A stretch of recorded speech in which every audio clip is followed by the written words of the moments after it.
CBI দিয়ে দেওয়া হবে বলে যে এরকম একটি স্টেটমেন্ট করা হয়েছে। তো আজকে যদিও কোর্টের কাছে মুডটা একদম অন্য রকমের ছিল, রাজ্য সরকারের তরফ থেকে অপোজ করা হচ্ছিল, যদিও বারবার বলা হচ্ছিল যে না আমরা অপোজ করতে আসিনি, কিন্তু এই 7 দিনের মধ্যেও অনেক ভ্যালুয়েবল টাইম অতিবাহিত হবে, যার মধ্যে আরও রেলিভেন্ট এভিডেন্স ডেস্ট্রয়েড হয়ে যাবে। তো আমরা আদালতের কাছে সবাই মিলেই আমরা আজকে আর্জি জানাই যাতে কেস ডায়েরিটা আজকেই প্রডিউস করা হয়, কারণ এই মামলা যদি সিবিআইয়ের কাছে ট্রান্সফার হতে আরও দেরি হয় তাহলে আরও মামলাটির যা ভ্যালুয়েবল এভিডেন্স আছে সমস্ত নষ্ট হবে। সবথেকে আজকে একটা ইম্পর্টেন্ট বিষয় হচ্ছে মেয়েটির বাবা মাও আজকে ফাইনালি কোর্টের কাছে অ্যাপ্রোচ করেছে। আমি ওনাদেরকে সম্মান জানাই, ওনাদের কারেজের কাছে আমি মাথা নত করি যে এরকম হালে তার মেয়েকে হারিয়েছে। তো তারপরেও কোর্টের কাছে এসে আজকে তারা দ্বারস্থ হয়েছেন। তো এতে তো আমাদের যেটা দাবি আর কি সেটা আরও স্ট্রং হয়ে যাচ্ছে আর কি।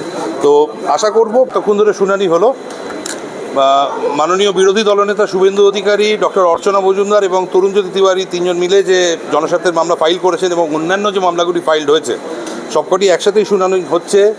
আমরা একটি প্রশ্ন তুলেছি, আমাদের প্রশ্ন হচ্ছে যে এই অবস্থায় এই হতভাগ্য ভিকটিম যে মেয়েটি মারা গেছে আর কি, তার বডিটা এই অবস্থায় পাওয়া গেছে, তারপরেও সবথেকে শকিং ব্যাপার হচ্ছে যে পুলিশ একটা আনন্যাচারাল ডেথ কেস রেজিস্টার করেছে। এটা তো দেখেই বোঝা যায় খুন আর ধর্ষণের মামলা, বাট তা সত্ত্বেও পুলিশ কোনো খুনের মামলা রুজু না করে পুলিশ প্রাথমিকভাবে টালা পুলিশ স্টেশনে একটি unnatural death case UD case register করেছিল। আমাদের বক্তব্য হচ্ছে যে এই তথ্যটি তো যথেষ্ট কোর্টের কনসেন্স বা জনগণের কনসেন্স শক করার মতো আর কি, যে পুলিশ অনেক কিছুকে ঢাকার চেষ্টা করেছিল বা করে চলেছে।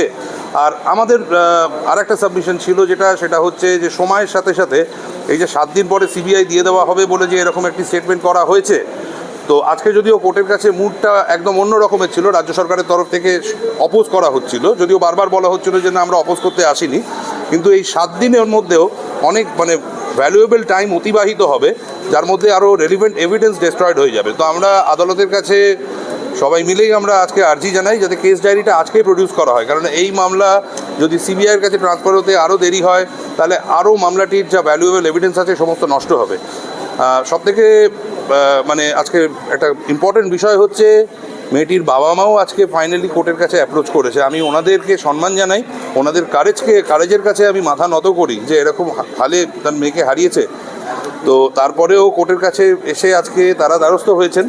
তো এতে তো আমাদের যেটা দাবি আর কি সেটা আরও স্ট্রং হয়ে যাচ্ছে আর কি।